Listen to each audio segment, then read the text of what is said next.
Assalamualaikum warahmatullahi wabarakatuh. Salam guru penggerak, tergerak, bergerak, dan menggerakkan. Perkenalkan, nama saya Danu Waluyo, calon guru penggerak Angkatan 10, berasal dari Kabupaten Kuburaya.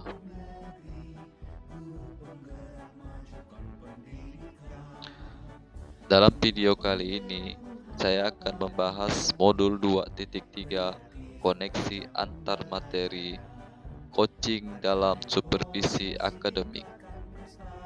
Adapun tujuan pembelajaran khusus, CGP menyimpulkan dan menjelaskan keterkaitan materi yang diperoleh dan membuat refleksi berdasarkan pemahaman yang dibangun selama modul 2 dalam berbagai media. 1. Pemikiran reflektif terkait pengalaman belajar. 1. Pengalaman materi pembelajaran yang baru saja diperoleh.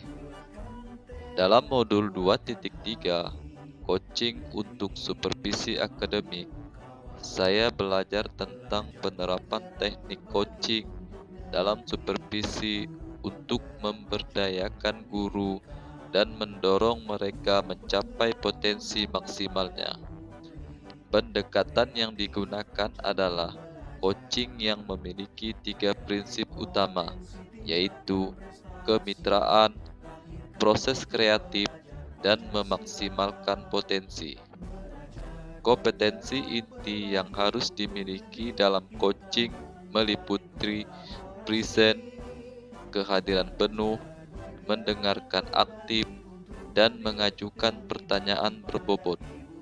Percakapan berbasis coaching mengikuti alur Tirta, yang mana terdiri dari tujuan, identifikasi, rencana aksi, dan tanggung jawab. Supervisi akademik terdiri dari 3 tahapan, yaitu pra-observasi atau perencanaan, observasi atau pelaksanaan, dan pasca observasi. 2.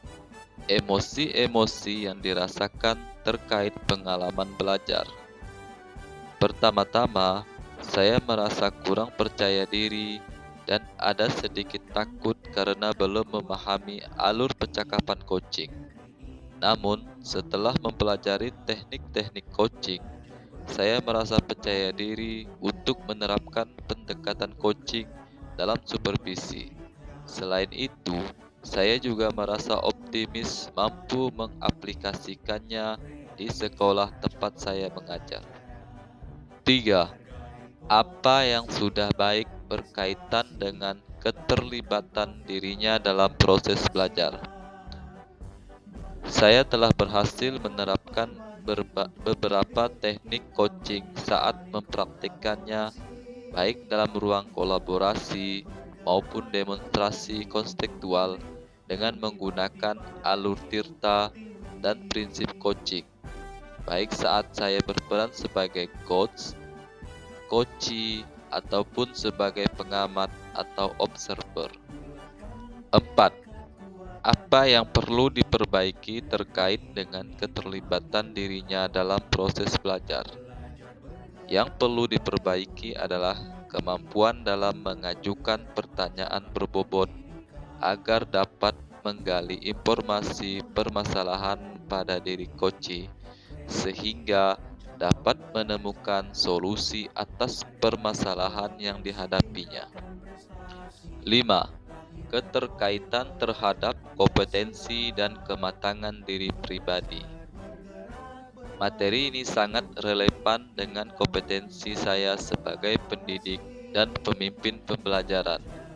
Ini membantu saya menjadi lebih efektif dalam memberikan supervisi yang memberdayakan dan mendukung perkembangan profesional rekan-rekan guru. Selain itu, saya harus mampu mengendalikan diri dari asumsi-asumsi pribadi dan rasa emosi sehingga memunculkan kematangan berpikir dan bertindak agar sesuai dengan prinsip coaching, yaitu kemitraan, proses kreatif, dan memaksimalkan potensi. 2. Analisis untuk implementasi dalam konteks calon guru penggerak. 1. Memunculkan pertanyaan kritis yang berhubungan dengan konsep materi dan menggalinya lebih jauh. Bagaimana agar prinsip coaching dapat diterapkan dalam kegiatan supervisi di sekolah? Prinsip coaching dapat diterapkan jika kepala sekolah memiliki pengetahuan tentang coaching dalam supervisi akademik dan mau mengaplikasikannya. Kegiatan supervisi jangan hanya bertujuan sebagai bagian penilaian guru saja, namun supervisi harus dijadikan sebagai cara untuk meningkatkan kompetensi akademik guru. 2. Mengolah materi yang dipelajari dengan pemikiran pribadi sehingga tergali wawasan atau insight baru. Saya mencoba mengolah materi yang dipelajari dengan menyesuaikan dengan konteks sekolah saya. Misalnya menggunakan sesi coaching singkat yang fokus pada tujuan spesifik yang ingin dicapai oleh guru. Coaching dalam supervisi akademik bertujuan untuk mengembangkan kompetensi guru agar dapat meningkatkan kinerja dan terwujudnya pembelajaran yang berpihak kepada murid. 3. Menganalisis tantangan yang sesuai dengan konteks asal CGP, baik tingkat sekolah maupun daerah. Tantangan terbesar adalah memastikan semua guru mau terbuka dengan setiap permasalahan yang dihadapinya, serta siap menerima pendekatan coaching. Melabel atau judgement, memberikan label atau penilaian pada seseorang dalam situasi tertentu.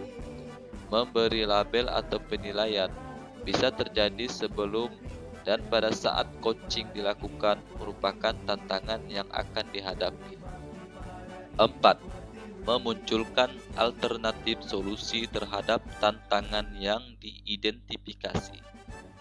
Solusi yang dapat dilakukan adalah melakukan sosialisasi kepada seluruh komunitas sekolah tentang makna supervisi akademik, serta memberi pemahaman bagaimana proses supervisi akademik yang baik. Langkah selanjutnya adalah memberikan contoh praktik coaching dalam super akademik dengan rekan sejawat. 3. Membuat keterhubungan. 1. Pengalaman masa lalu. Saya pernah disupervisi oleh kepala sekolah dan pengawas sekolah, tetapi kegiatan tersebut hanya sekedar memenuhi kewajiban dan penilaian tanpa memahami makna supervisi yang sebenarnya. Supervisi akademik dilakukan kepala sekolah dan pengawas sekolah tanpa ada kegiatan pra-observasi dan pasca-observasi, sehingga hasilnya sebatas penilaian administrasi guru saja. 2. Penerapan di masa mendatang. Harapan penerapan supervisi akademik di masa mendatang adalah agar proses ini dilakukan secara menyeluruh dan berkesinambungan.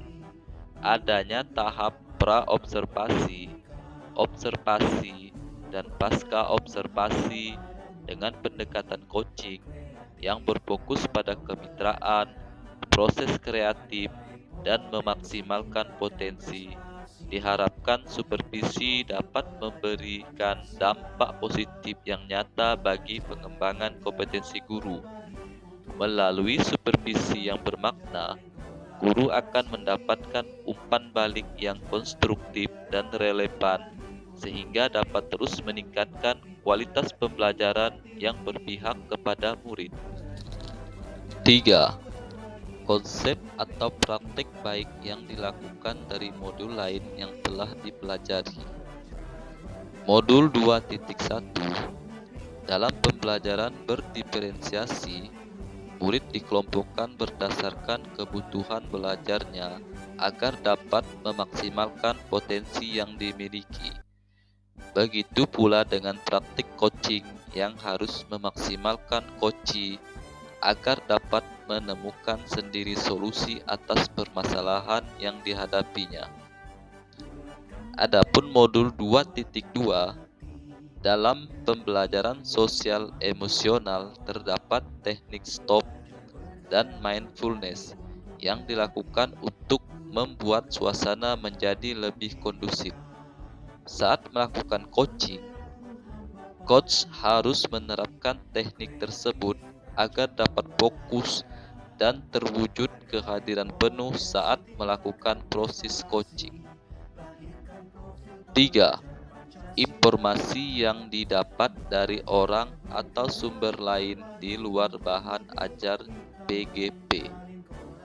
Informasi lain di luar pembelajaran saya peroleh dari kegiatan literasi, bahan bacaan berupa jurnal hasil penelitian. Selain itu, video coaching dari YouTube juga cukup membantu saya untuk dapat terus berusaha melakukan coaching menjadi lebih bermakna. Demikianlah video modul 2.3 koneksi antar materi. Salam guru penggerak, bergerak, tergerak, menggerakkan.